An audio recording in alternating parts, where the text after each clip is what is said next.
हमारा फिजिक्स का क्लास 12 का लेक्चर नंबर 2 है। कल हम लोग सिलेबस को स्टार्ट किए थे और सबसे पहले आपको हम बताए थे कि आखिर क्लास 12 में कौन कौन सा यूनिट आपको पढ़ना है। टोटल हमें 9 यूनिट कवर करना है पूरे 12th क्लास के सिलेबस में, जिसमें से अभी हम लोगों ने स्टार्ट किया है पहला यूनिट और जिसका नाम है इलेक्ट्रोस्टैटिक्स। कल इसके बारे में हम लोग इंट्रोडक्शन देख चुके थे। इलेक्ट्रोस्टैटिक्स एक बहुत ही इम्पॉर्टेंट यूनिट है आपके एग्जामिनेशन पॉइंट ऑफ व्यू से, जिसमें 8 मार्क्स का क्वेश्चन फाइनल एग्जाम में पूछा जाता है। और कल हम डिस्कस किए थे कि इस बड़े यूनिट को हम लोग 4 छोटे छोटे पार्ट्स में, 4 छोटे चैप्टर में डिवाइड कर कर स्टडी करेंगे। जैसा आप यहाँ देख रहे हैं, पहला है इलेक्ट्रिक चार्ज एंड फोर्स, दूसरा इलेक्ट्रिक फील्ड, तीसरा इलेक्ट्रिक पोटेंशियल और चौथा जो है application of electric charge at rest. तो ये 4 चैप्टर हम लोगों को पढ़ना है पूरे इलेक्ट्रोस्टैटिक में। कल हम लोग देख रहे थे, पहला चैप्टर स्टार्ट किए थे इलेक्ट्रिक चार्ज एंड फोर्स। सबसे पहले बात किए थे कि चार्ज होता क्या है। चार्ज मटेरियल का एक प्रॉपर्टी है जिसके कारण वो फोर्स एक्सर्ट करता है। एक्सर्ट करने का मतलब है लगाता है। किस पर लगाता है? तो चार्ज फोर्स लगाता है अपने जैसे दूसरे चार्ज के ऊपर। चार्ज का बस एक ही नेचर है, या हम सिंपल लैंग्वेज में कह सकते हैं चार्ज का बस एक ही काम है। काम क्या है? फोर्स लगाना। जैसे अगर आपसे पूछा जाए आप क्या करते हैं, तो आप बोलेंगे हम पढ़ते हैं, लिखते हैं, बात करते हैं, बहुत सारा काम करते हैं। तो अगर आप जब बात करते हैं तो किससे बात करते हैं? आप अपने दोस्त से बात करते हैं, किसी अपने मित्र से बात करते हैं, जहाँ भी रहते हैं आप बात करते हैं। चार्ज का भी सेम नेचर है। चार्ज बात नहीं करेगा बट चार्ज फोर्स लगाएगा। कहाँ फोर्स लगाएगा? किसी दूसरे चार्ज पर। आप किससे बात करेंगे? अपने जैसे किसी दूसरे मित्र से। आप दीवार से तो बात नहीं करेंगे, आप चेयर से बात नहीं करेंगे, अपने जैसे सिमिलर नेचर वाले मित्र से ही आप बात करेंगे, दोस्त से बात करेंगे। तो ठीक चार्ज का भी वही प्रॉपर्टी है बच्चों। चार्ज का काम है फोर्स एक्सर्ट करना। It is a property of material by which it causes force. कल देखे थे हम लोग, ये क्या करता है? फोर्स लगाता है। किस पर? दूसरे चार्ज पर। जब इसको नज़दीक रखा जाता है, क्या लिखा हुआ है? नियर। नज़दीक में जब इसको हम लोग रखते हैं तब। चार्ज हम लोग देखे थे दो तरह का, एक पॉजिटिव चार्ज और दूसरा नेगेटिव चार्ज। इसको डिनोट करते हैं प्लस क्यू से, इसको डिनोट करते हैं माइनस क्यू से। प्लस क्यू, क्यू जो है चार्ज का सिंबल है। आप जानते हैं जितनी फिजिकल क्वांटिटीज़ होती हैं उनको हम लोग सिंबल से रिप्रेजेंट करते हैं। जैसे फोर्स को F से, वेलोसिटी को V से, पावर को P से। उसी तरह से चार्ज को हम लोग किससे डिनोट करते हैं बच्चों? चार्ज को हम लोग डिनोट करते हैं Q से। स्मॉल क्यू भी लिख सकते हैं और आप कैपिटल क्यू लिख सकते हैं, दोनों लिख सकते हैं। एटम का स्ट्रक्चर के बारे में डिटेल हम लोग देखे थे। एक एटम के सेंट्रल पार्ट को, जिसको हम लोग न्यूक्लियस बोलते हैं, उसमें 2 चार्ज पार्टिकल होते हैं। देखिए यहाँ लिखा हुआ है, एक है प्रोटॉन और दूसरा है न्यूट्रॉन। न्यूक्लियस में 2 चार्ज पार्टिकल मौजूद होते हैं। और किसी एटम के अगर कंस्टिट्यूएंट पार्टिकल्स के बारे में आपसे पूछा जाए तो एटम का कंस्टिट्यूएंट पार्टिकल्स 3 हो जाएंगे, इलेक्ट्रॉन, प्रोटॉन, न्यूट्रॉन। देख रहे हैं तीनों। ये क्वेश्चन एमसीक्यू में आता है बच्चों, ध्यान देंगे कि किसी एटम के कंस्टिट्यूएंट पार्टिकल्स कौन कौन होते हैं वो बताइए। तो आपको लिखना है 3 इलेक्ट्रॉन, प्रोटॉन और न्यूट्रॉन। जबकि अगर आपसे पूछा जाएगा न्यूक्लियस में कौन कौन पार्टिकल रहते हैं, तो आपको बताना है प्रोटॉन और न्यूट्रॉन। ओके। कल हम लोग ये देखे थे कि किसी भी एटम में जो ओवरऑल चार्ज होता है वो जीरो होता है। क्यों जीरो होता है? क्योंकि जितना नंबर ऑफ पॉजिटिव चार्ज होता है ठीक उतना ही नंबर ऑफ नेगेटिव चार्ज होता है। तो जितना प्लस है उतना माइनस है। तो अगर रिजल्ट हम देखेंगे तो नेट चार्ज कितना हो जाएगा? जीरो। और इस कारण से एटम को बोला जाता है न्यूट्रल, उदासीन बोलते हैं। कोई भी परमाणु उदासीन होता है क्योंकि उसमें कोई चार्ज होता ही नहीं है। क्यों नहीं? क्योंकि जितने नंबर ऑफ पॉजिटिव चार्ज होते हैं उतने ही नंबर ऑफ नेगेटिव चार्ज होते हैं। मतलब अगर किसी एटम में 5 प्रोटॉन है तो 5 इलेक्ट्रॉन होंगे। अगर किसी एटम में 15 प्रोटॉन है तो 15 इलेक्ट्रॉन होंगे। दोनों की संख्या हमेशा बराबर रहती है। इस बात का आप ध्यान रखेंगे, याद रखेंगे इस फैक्ट को। जो एटम गेन करता है, इलेक्ट्रॉन को जो प्राप्त करता है, वो हो जाता है नेगेटिवली चार्ज, क्योंकि इलेक्ट्रॉन जहाँ भी जाएगा नेगेटिव चार्ज की संख्या को बढ़ाएगा। और जो एटम इलेक्ट्रॉन को लूज़ कर देता है, छोड़ देता है, वो हो जाता है पॉजिटिवली चार्ज। क्यों? क्योंकि उसमें एक इलेक्ट्रॉन की कमी हो जाएगी। तो जब एक इलेक्ट्रॉन की कमी हो जाएगी तो पॉजिटिव चार्ज की संख्या क्या होगी? बढ़ जाएगी। ये डिटेल हम लोग देख रहे थे। चार्ज का सिंबल है क्यू, और क्यू स्मॉल क्यू से करें या कैपिटल क्यू से करें, चार्ज कैसी क्वांटिटी है? स्केलर क्वांटिटी है। स्केलर और वेक्टर आप जानते हैं बहुत अच्छे तरह से बच्चों। स्केलर हम लोग उसको बोलते हैं जिसमें सिर्फ मैग्नीट्यूड होता है, जबकि वेक्टर जिसमें मैग्नीट्यूड भी हो और साथ ही साथ डायरेक्शन भी हो। तो चार्ज में सिर्फ मैग्नीट्यूड पाया जाता है, परिमाण होता है, उसमें कोई डायरेक्शन नहीं होता, इसलिए इसको किस में रखा गया? स्केलर में। यूनिट क्या है? कूलम, जिसको सी से डिनोट करते हैं। एसआई यूनिट कूलम, सी से डिनोट करते हैं। सीजीएस यूनिट है स्टैट कूलम। अब एक छोटा सा चीज़ मैं आपसे यहाँ पर पूछता हूँ, अगर आप देख रहे हैं तो कमेंट करके ज़रूर बताइए क्या मैं पूछ रहा हूँ। देखिए ज़रा ध्यान से।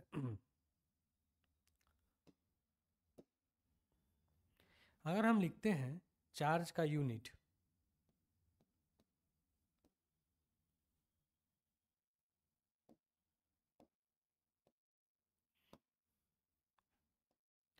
चार्ज का यूनिट को छोड़िए, अगर आपसे हम सिंपल पूछें फोर्स का यूनिट क्या है, तो फोर्स का यूनिट आप बताएंगे न्यूटन है, तो आप ऐसे लिखेंगे।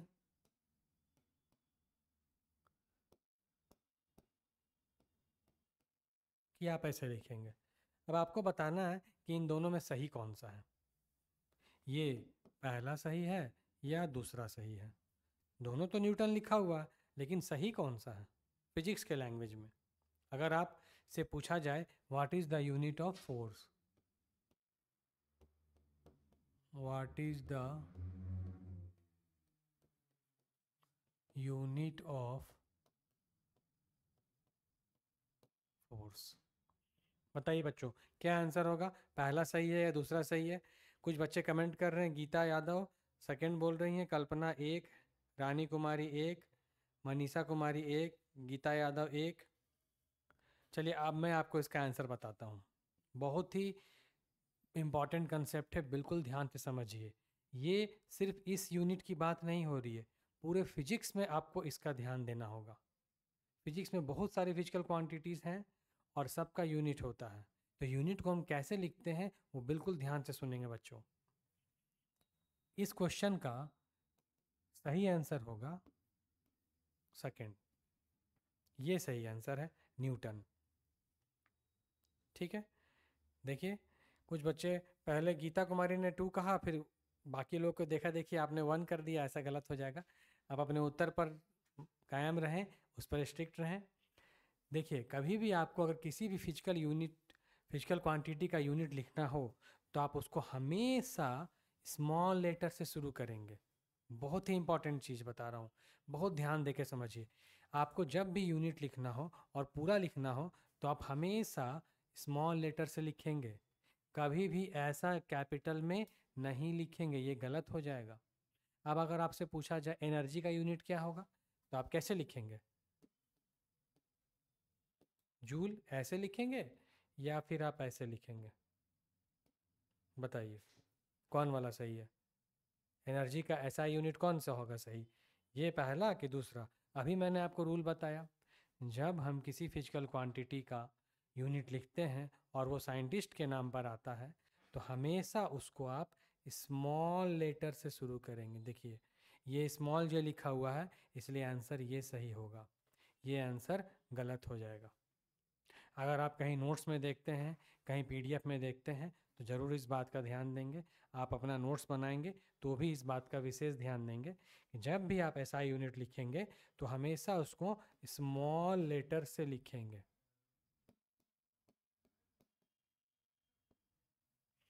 और अगर आपको सिर्फ एक लेटर लिखना है तब आप कैपिटल यूज कर सकते हैं। जैसे जूल लिखना है तो आप केवल जे लिख के छोड़ दीजिए, ये सही हो जाएगा। न्यूटन लिखना है केवल एन लिख दीजिए। जैसे आपको लिखना है 50 न्यूटन तो आप 50 एन लिख देंगे, सही है। लेकिन अगर आपको लिखना हो 50 न्यूटन पूरा तो आप ऐसे लिखेंगे।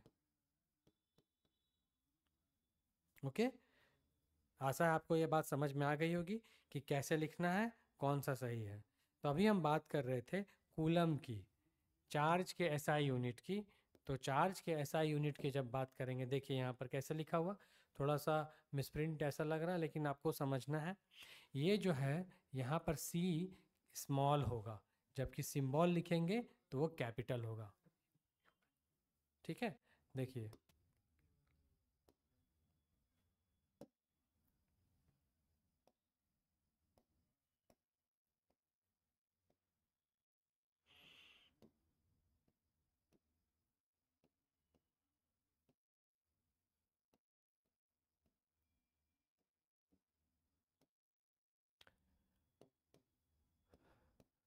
कौन सा सही है, जल्दी कमेंट कीजिए। कौन सा सही है, चार्ज का ऐसा यूनिट कौन सा सही है, जल्दी जल्दी कमेंट करें, पहला या दूसरा। अभी मैंने आपको तुरंत बताया, ये रूल है फिजिक्स का। ठीक है, कल्पना कुमारी समझ गए हैं बिल्कुल। अभिषेक राणा दूसरा स्मॉल लेटर वाला बिल्कुल सही है, ये सही होगा। ठीक है, तो इस बात का ध्यान देंगे बच्चों, हमेशा एस आई यूनिट आप किसी फिजिकल क्वांटिटी का लिखते हैं और वो साइंटिस्ट के नाम पर आता है। वैसे फिजिक्स में मैक्सिमम फिजिकल क्वांटिटीज़ का जो यूनिट होता है वो किसी न किसी साइंटिस्ट के नाम पर ही है। सपोज कूलम लिखा, जूल लिखा हमने, ठीक है। और किसी चीज़ को लीजिए, अभी हमने क्या लिखा था, न्यूटन, वोल्ट, एम्पियर, ये सारे के सारे यूनिट्स हैं और किसी न किसी साइंटिस्ट के नाम पर है। तो आप ध्यान से देखेंगे मैंने हर जगह पर स्मॉल लेटर्स को लिखा है, कभी भी भूलकर कैपिटल नहीं लिखना है। हाँ, अगर आपको एक लेटर लिखना है तो कैपिटल में लिखिए, जैसे आपको लिखना है 10 जूल, 10 जूल। अगर आप लिखना है 20 न्यूटन, 20 न्यूटन ऐसे लिखेंगे। वोल्ट लिखना है 5 वोल्ट, भी कैपिटल। अम्पियर लिखना है 15 एम्पियर, तो ए लिखेंगे। ये डिफरेंस समझ लीजिए। ठीक है, बहुत जगह आपको ये काम देगा, नोट्स में भी और हमेशा फिजिक्स में हर एक चैप्टर में ये चीज़ आपको ध्यान देनी है। चलिए हम लोग आगे बढ़ते हैं।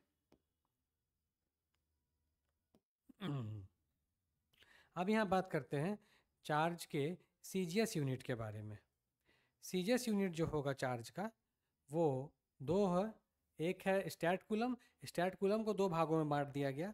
एक है इलेक्ट्रोस्टैटिक यूनिट, इलेक्ट्रो का ई, स्टैटिक का एस, यूनिट का यू। दूसरा इलेक्ट्रोमैग्नेटिक यूनिट, इलेक्ट्रो का ई, मैग्नेटिक का एम, यूनिट का यू। तो शॉर्ट में एक को हम लोग बोलते हैं ई एस यू और दूसरे को बोलते हैं ई एम यू। ठीक है, E S U electrostatic unit और E M U electromagnetic unit. जैसे अगर आपसे पूछा जाए कि बताइए डिस्टेंस का यूनिट क्या है, तो आप तुरंत बोलेंगे सर डिस्टेंस का यूनिट मीटर होता है। ठीक है, एक डिस्टेंस का यूनिट सेंटीमीटर भी तो होता है जो कि सीजीएस यूनिट है, आपको पता है। और अगर मैं आपसे पूछूं कि बताइए मीटर और सेंटीमीटर में क्या डिफरेंस है, तो आप तुरंत बोलेंगे सर 1 मीटर बराबर होता है 100 सेंटीमीटर। बिल्कुल सही, एक तरफ मीटर एसआई यूनिट और एक तरफ सेंटीमीटर सीजीएस यूनिट, दोनों के बीच में हम लोगों ने रिलेशन देखा। ठीक उसी तरह से यहाँ पर भी रिलेशन दिया गया है।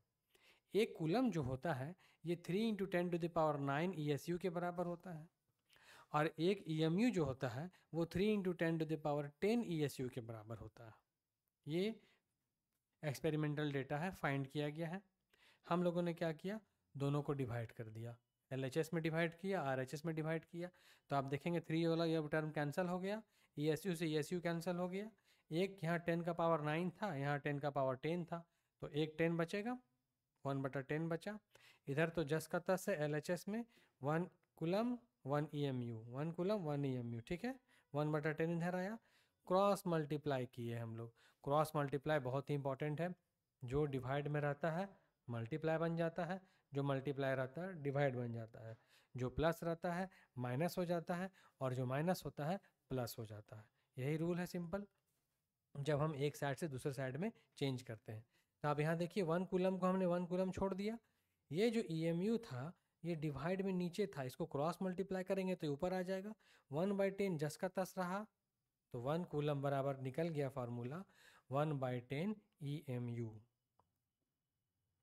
सम स्मॉलर यूनिट, और क्या छोटे छोटे कौन से यूनिट है चार्ज को मेजर करने के लिए? तो देखिए पहला है 1, ये म्यू लिखा हुआ है, C 1 micro coulomb. 1 micro coulomb होता है 10⁻⁻6 के बराबर। ये ध्यान देंगे, न्यूमेरिकल बनाने में इसका बहुत ही यूज होगा। 1 माइक्रो कूलम बराबर होता है 10⁻6 कूलम। दूसरा है 1 मिली कूलम, मिली 10⁻3, 1 नैनो 10⁻9, और 1 एंगस्ट्रम जो होता है 10⁻10 के बराबर होता है।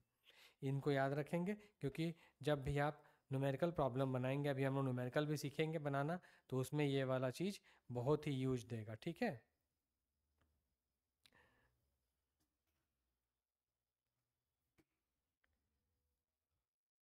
Angstrom is the smallest unit of length, सबसे छोटा है।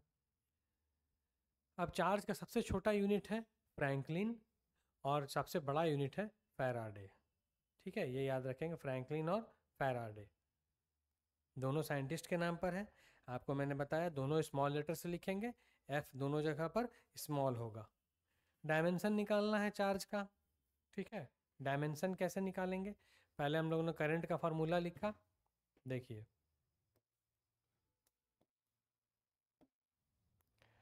करंट का फार्मूला पता है हमें, I बराबर होता है Q/T। Q का निकालना है तो Q बराबर हो जाएगा I × T, क्रॉस मल्टीप्लाई, अभी हम आपको बता रहे थे, जो नीचे है वो ऊपर चला जाएगा। I मतलब कि करंट, करंट का डायमेंशन A होता है। टाइम का आपको पता है, कैपिटल T लिखते हैं, क्या बन गया AT। तो चार्ज का डायमेंशन हमें पता चल गया AT। ये भी क्वेश्चन एग्जाम में आया है बहुत बार, चार्ज का यूनिट भी पूछता है और चार्ज का डायमेंशन भी पूछता है। 1 मार्क्स का क्वेश्चन है ये, MCQ में आता है। ओके,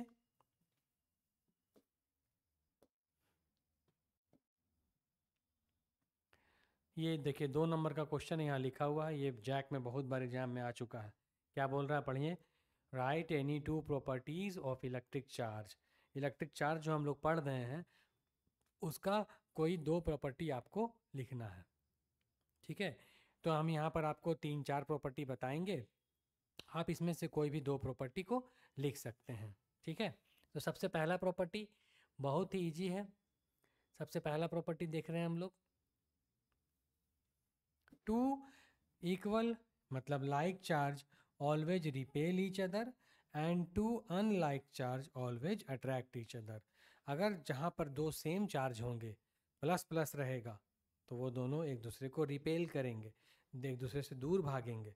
लेकिन अगर एक पॉजिटिव है और एक नेगेटिव है, तो वो दोनों एक दूसरे को अट्रैक्ट करेंगे।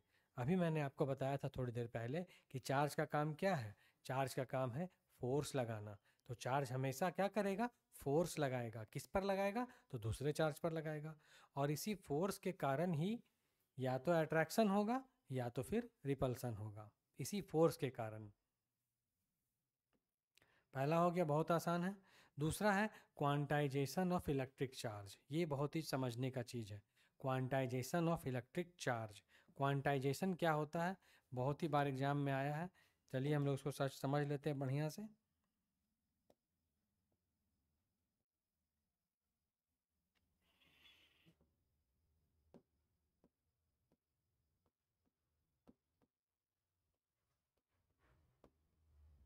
क्वांटाइजेशन ऑफ इलेक्ट्रिक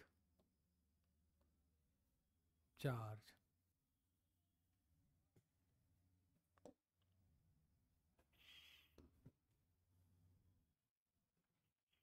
क्वांटाइजेशन हमें क्या बताता है, जैसे दुनिया में कोई भी चार्ज हो, जैसे Q हम लिखते हैं चार्ज, और कोई भी चार्ज लिखते हैं, सपोज हमने लिखा -19। अभी अब थोड़ी देर पहले देखे चार्ज का यूनिट क्या है, तो चार्ज का यूनिट अभी आपको हम बताए थे कूलम। तो मान लीजिए ये चार्ज दिया गया है। अब आपसे पूछा गया बताइए ये चार्ज पॉसिबल है या नहीं है। बस इसी चार्ज के होने की संभावना को बताता है ये क्वांटाइजेशन ऑफ इलेक्ट्रिक चार्ज। तो कैसे पता करेंगे कि चार्ज ये पॉसिबल है या नहीं है? तो उसके लिए एक फॉर्मूला दिया गया, Q बराबर plus minus N E.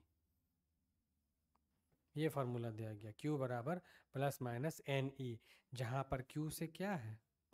Q से आप जानते हैं चार्ज है, N इंटीजर और E बेसिक चार्ज को डिनोट करता है। अब बेसिक चार्ज क्या होता है? बेसिक चार्ज होता है इलेक्ट्रॉन का चार्ज जिसका वैल्यू होता है 1.6 10⁻⁻19 कूलम। ये होता है बेसिक चार्ज। अब इसमें से हमको ये बेसिक चार्ज इसका वैल्यू पता है, ये आपको क्वेश्चन में दिया हुआ है, आपको n का वैल्यू निकालना है। बस यही क्वेश्चन आपको बार बार एग्जाम में आता है, बहुत ही बार ये पूछा गया है, ऑब्जेक्टिव में भी और सब्जेक्टिव में छोटा छोटा न्यूमेरिकल इससे पूछा जाता है। अभी हम लोग सॉल्व करके आपको बताएंगे कि न्यूमेरिकल किस तरह से एग्जाम में आएगा। पहले आप थ्योरी को अच्छे से समझ लीजिए। क्वांटाइजेशन ऑफ चार्ज क्या बोलता है कि दुनिया में कोई भी चार्ज तभी पॉसिबल होगा जब वो charge basic unit of charge का इंटीग्रल मल्टीपल होगा। इंटीग्रल मल्टीपल का मतलब इस चार्ज का 5 गुना हो सकता है, 2 गुना हो सकता है, 1050 गुना हो सकता है, 250 गुना हो सकता है।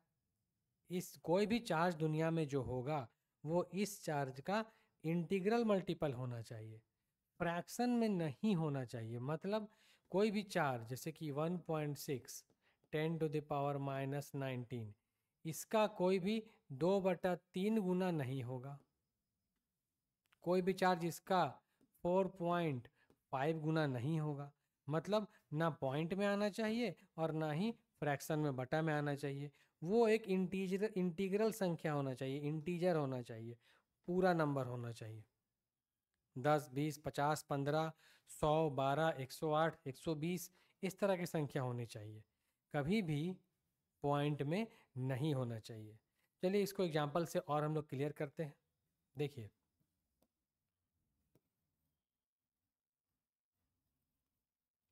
ये फॉर्मूला याद रखेंगे।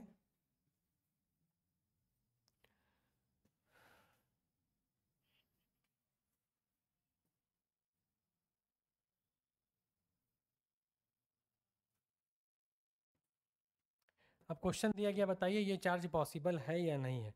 तो फार्मूला मेरे पास यहाँ पर है, हम लोग क्या करेंगे फार्मूला में पुट कर देंगे। पुट कीजिए, Q का वैल्यू दिया हुआ है 3.2 10⁻⁻19 n और E के जगह पर हमको पता है 1.6 10⁻⁻19। n का वैल्यू यहाँ से हम फाइंड कर सकते हैं बच्चों।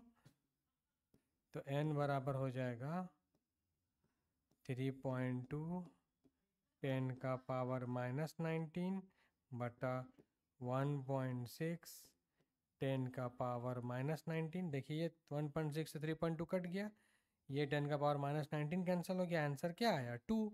अब यहाँ जो 2 आया ये एक इंटीग्रल नंबर है, इंटीजर है, तो इसका मतलब ये जो चार्ज दिया गया है ये पॉसिबल होगा, मतलब ये चार्ज एग्जिस्ट करेगा, पॉसिबल। ये आंसर हो गया। चलिए दूसरा एग्जांपल हम लोग ले लेते हैं।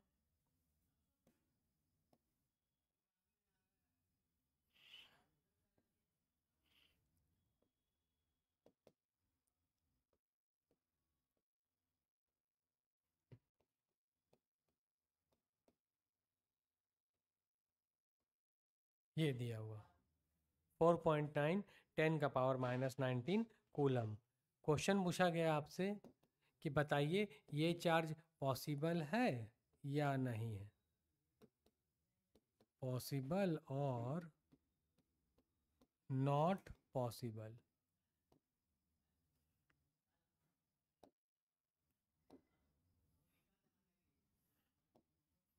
Not possible. ठीक है, तो कैसे चेक करेंगे? वही अपना पुराना फार्मूला यूज करेंगे, थोड़ी देर पहले देखे हम लोग। What is integer? इंटीजर हम लोग किसको बोलते हैं? 0 1 2, ये ऐसे बढ़ते जाएगा नंबर, इसी को इंटीजर बोलते हैं। फ्रैक्शन कौन हो जाएगा? 4/5, 3/2, 7/3, 19/2, ये सब फ्रैक्शन हो गया। 4.1, 3.7, 18.2, 102.5, ये सब पॉइंट्स, ये सब आपको डेसिमल में हो गया। तो हमेशा आंसर इसमें आना चाहिए, इसमें आएगा तो चार्ज पॉसिबल नहीं होगा, पॉइंट में आ गया तो भी चार्ज पॉसिबल नहीं होगा। ठीक है, चलिए इसको चेक करते हैं कि ये चार्ज पॉसिबल है या नहीं है। तो हम लोग स्टार्ट करते हैं। हम लोग फार्मूला जानते हैं, वी नो Q बराबर, फार्मूला क्या था बच्चों? NE था। पुट करेंगे, यहाँ Q दिया हुआ है 4.9 10 का पावर -19, n के जगह n, और E का वैल्यू अभी हम कितना बताए थे, याद होगा आपको? E का वैल्यू है 1.6 10 टू द पावर -19 कूलम। 1.6 10 का पावर -19। ठीक है, n का वैल्यू निकालना है, तो n बराबर क्या हो जाएगा? ये इसके नीचे डिवाइड हो जाएगा, 4.9 10 का पावर -19 बटा 1.6 10 का पावर -19। तो ये तो कैंसल आउट हो गया। अब इसको आप जब डिवाइड करेंगे तो यह क्या, ये पूरा पूरा कट रहा है, इंटीजर में आ रहा है, तो आपका आंसर होगा नहीं आ रहा है। अगर इसको काटेंगे 3.0 करके कुछ आएगा, 3.01 आ जाएगा n। ताकि अगर 4.8 होता तो 16 3 यानी 16 3 48 पूरा कट जाता। ठीक है, अब लेकिन यहाँ पर आप देख रहे हैं ये कैंसल आउट नहीं होगा, पॉइंट में आ जा रहा है। तो हम देख रहे हैं n का वैल्यू पॉइंट में आ गया, तो क्या ये चार्ज पॉसिबल होगा? आंसर आप दीजिए, पॉसिबल होगा या नहीं होगा, बोलिए।